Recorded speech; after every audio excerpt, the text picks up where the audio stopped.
Closed doors, I'm a fool for your love.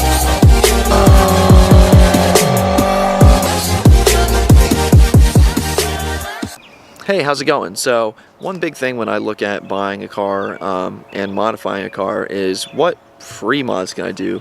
Car manufacturers have notoriously limited performance of cars or done things that were for emissions or other reasons that they hold the car back in certain ways.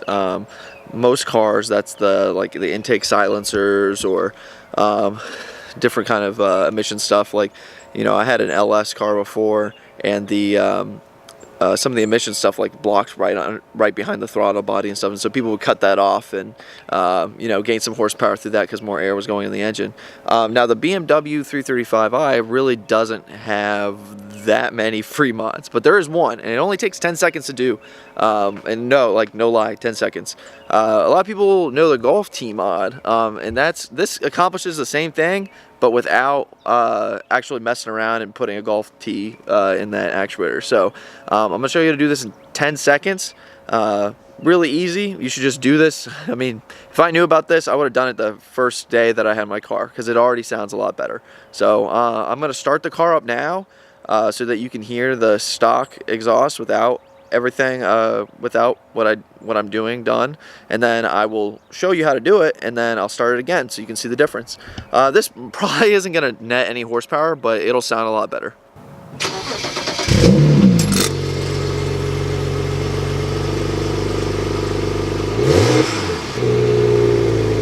As you heard there, only one of the sides of the exhaust actually allows exhaust out of it. So now I'm going to show you what to do to get that to get both sides to open up and have your exhaust flow much freer.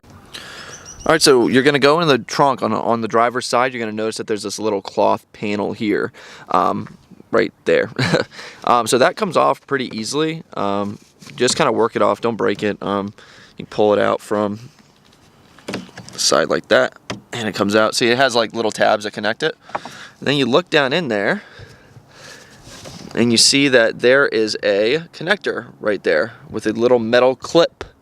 So you're gonna push in and pull up on that clip, and then that is gonna disconnect this electrical wire that controls the actuator and the exhaust. So let's do that real quick.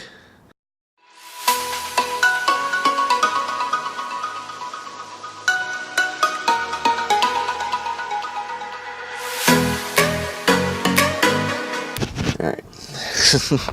Alright, so I'm gonna alright, I sped up that video, that part of the video, because this thing did not want to come off. I'm gonna show you guys in better lighting. So you're gonna push that in, that clamp, and then pull up, but it really didn't want to come. So it pushes in really easily, but it's pulling it off. That's a problem. When you look down in there, that's where it plugs into.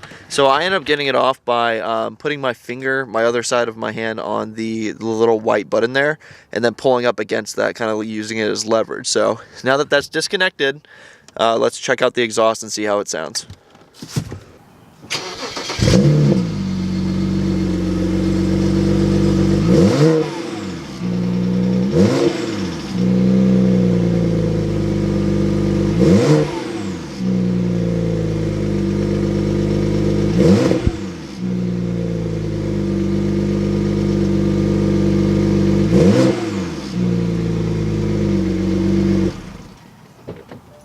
Alright, so like you saw there, it is much louder. I can actually hear my turbo spool up a little bit more. I do have DCIs and a charge pipe on, but I could definitely hear the spool more. Yeah, I'm not sure if there's really any performance gains, but it does sound better. Unfortunately, the stock actuator only opens up under load and at about 3,500 RPMs, give or take. So yeah, do this to your BMW. It takes no time. I did scan it with the JB4 and got no codes for this, so don't worry about that. No service, engine light, nothing. So it really is just something that controls the actuator there. So yeah, like, comment, and subscribe for more BMW videos.